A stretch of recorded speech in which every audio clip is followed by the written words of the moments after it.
Assalamualaikum warahmatullahi wabarakatuh. Hai Aga Kareba, kembali lagi bersama aku Andi Raden.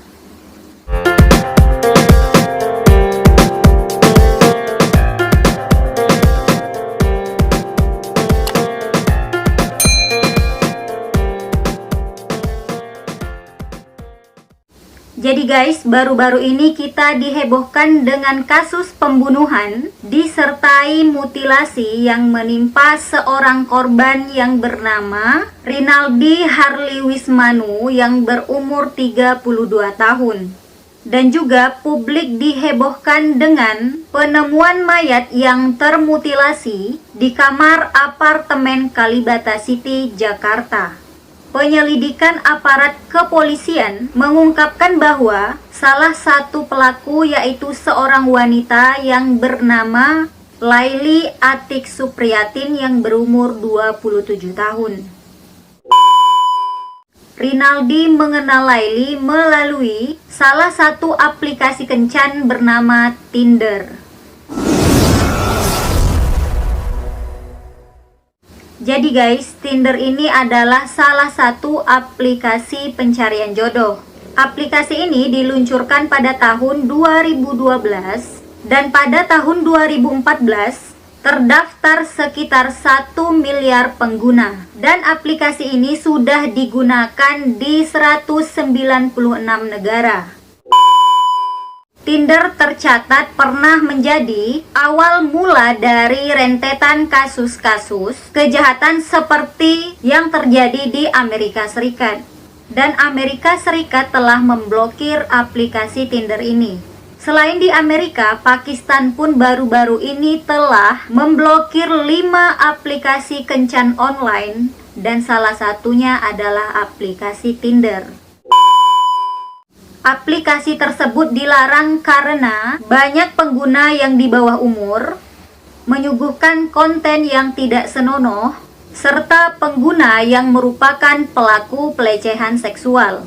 Padahal pengguna Tinder di Amerika dan di Pakistan cukup laku. Tinder telah diunduh sebanyak 13 juta kali di Amerika, sementara di Pakistan telah diunduh sebanyak 440.000 kali selama 12 bulan terakhir. Jadi guys, Rinaldi ini berprofesi sebagai HRD di sebuah perusahaan konstruksi. Rinaldi adalah sosok pria yang pintar dan juga cerdas, serta berhasil menyelesaikan S1 di UGM dan S2 di Tokyo, Jepang. Rinaldi tinggal sendiri dan keluarganya berada di Jogja. Jadi dari latar belakang pekerjaan si Rinaldi inilah yang membuat Laili berambisi ingin mengambil uang si Rinaldi ini.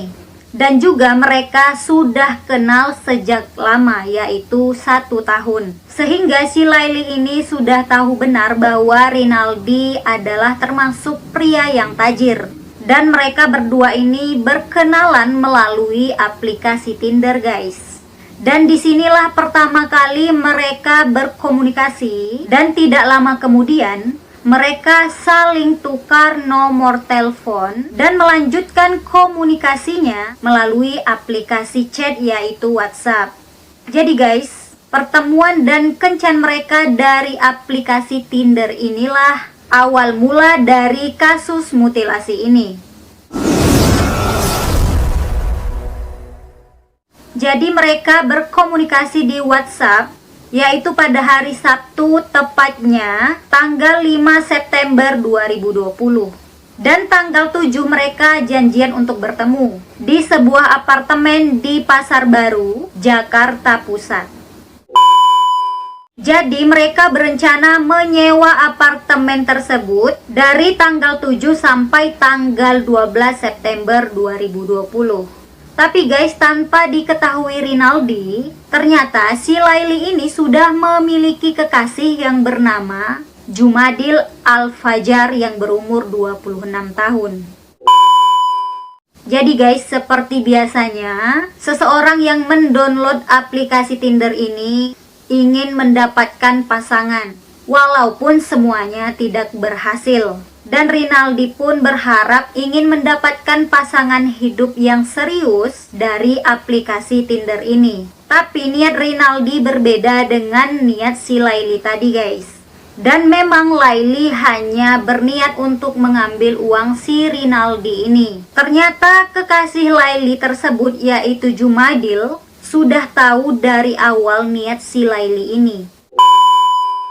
Ternyata mereka berdua ini memang berencana dan bersekongkol ingin mendapatkan harta si Rinaldi ini guys. Jadi dalam kisah ini, si Laili sebagai sosok yang berperan mengajak korban untuk bertemu, sedangkan kekasihnya Laili yaitu Jumadil menyiapkan eksekusi pembunuhan Rinaldi. Jadi guys, pada hari Rabu tepatnya tanggal 9 September 2020, Jumadil ini datang ke apartemen tempat Rinaldi dan Laili bertemu tadi. Dan kedatangan Jumadil pun sebenarnya sudah diketahui oleh kekasihnya yaitu si Laili tadi, karena mereka memang akan melangsungkan niat jahatnya. Dan Jumadil bersembunyi di dalam kamar mandi apartemen tersebut guys. Jadi Jumadil ini datang ke apartemen tersebut dengan membawa batu bata dan satu buah pisau. Saat keduanya sudah berada di apartemen tersebut yaitu Laili dan Rinaldi, mereka berdua melakukan hubungan. Dan ini pun termasuk rencana Jumadil dan si Laili ini guys, agar mudah saat menyerang si Rinaldi tadi. Jadi saat mereka sedang melakukan hubungan, keluarlah si Jumadil tadi dari kamar mandi dan langsung menyerang Rinaldi dengan cara memukul kepala Rinaldi dengan batu bata sebanyak 3 kali. Lalu menusuk Rinaldi dengan pisau sebanyak 7 kali hingga Rinaldi tewas saat itu. Darah pun banyak sekali di kasur dan juga sampai muncrat ke dinding kamar apartemen tersebut. Jadi guys, setelah Rinaldi tidak bernyawa lagi, mereka ini menjadi bingung dan memikirkan cara untuk membawa mayat Rinaldi ini keluar dari apartemen tersebut, tetapi tidak diketahui oleh orang lain. Kemudian mereka mendapatkan cara, lalu mereka keluar untuk membeli sebuah golok, gergaji, cat tembok, dan spray baru. Setelah itu mereka kembali lagi ke apartemen untuk memotong-motong tubuh Rinaldi tadi guys. Jadi tubuh Rinaldi ini dipotong-potong menjadi 11 bagian. Kemudian mereka mengambil uang Rinaldi yang berada di ATM yang berjumlah 97 juta rupiah. Dan mereka membeli emas batangan, motor, dan menyewa sebuah rumah yang berada di Depok. Nah, setelah dimutilasi menjadi 11 bagian, barulah potongan-potongan tubuh Rinaldi tadi dimasukkan ke dalam kantong plastik, lalu disimpan ke dalam 2 koper dan 1 tas ransel. Lalu mereka mengganti spray yang berada di apartemen tersebut dengan spray yang baru dan mengecat dinding kamar tersebut untuk menghilangkan bercak darah yang melekat di dinding. Kemudian mereka menyewa sebuah kamar lagi di sebuah apartemen Kalibata City lantai 16. Mereka membawa 2 koper dan 1 tas ransel tadi menggunakan taksi online. Kemudian mereka meninggalkan 2 koper dan 1 tas ransel tadi di kamar apartemen Kalibata City. Kemudian mereka pergi mencari sebuah rumah yang ada halamannya untuk disewa. Dan mereka mendapatkan rumah tersebut di daerah Bilangan, Depok. Tapi belum sempat mereka untuk memindahkan mayat Rinaldi tadi, keburu kejahatan mereka terbongkar guys. Nah, kenapa bisa ketahuan?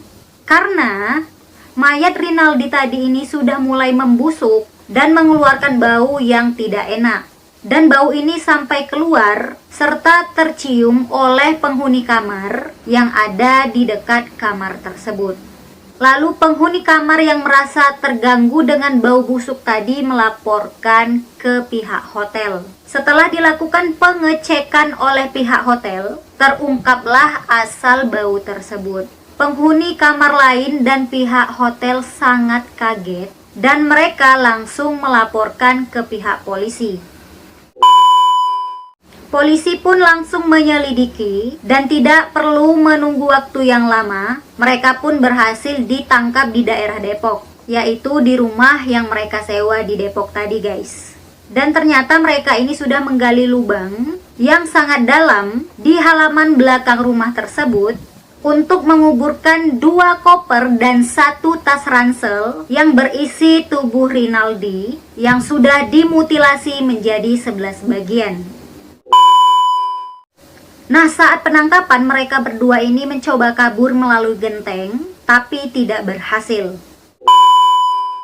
Tapi guys, sebelum malam kejadian, ada yang melaporkan ke pihak polisi bahwa Rinaldi ini hilang. Dan juga pihak keluarga sangat khawatir karena Rinaldi ini tidak merespons saat dihubungi.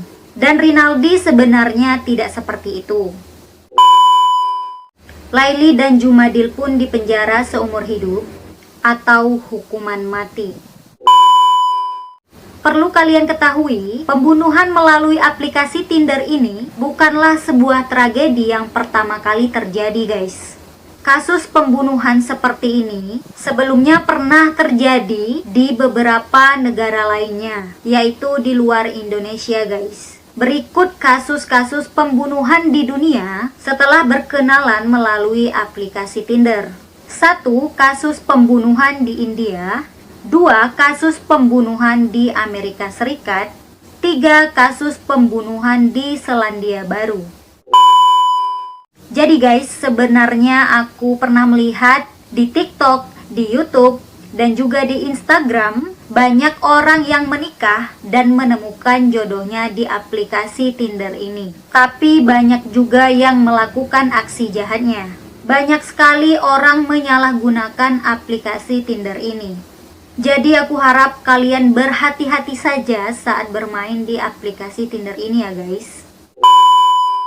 Oke guys, semoga kita semuanya dijauhkan dari hal-hal buruk. Dan jangan lupa tetap berhati-hati dimanapun kalian berada. Baiklah, sekian dulu video dari aku. Terima kasih banyak karena kalian sudah menonton video ini sampai habis. Serta jangan lupa dukung aku terus dengan cara di like, di komen, dan juga di subscribe, serta di share sebanyak-banyak mungkin ke media sosial yang kalian punya. Sampai bertemu di video aku selanjutnya.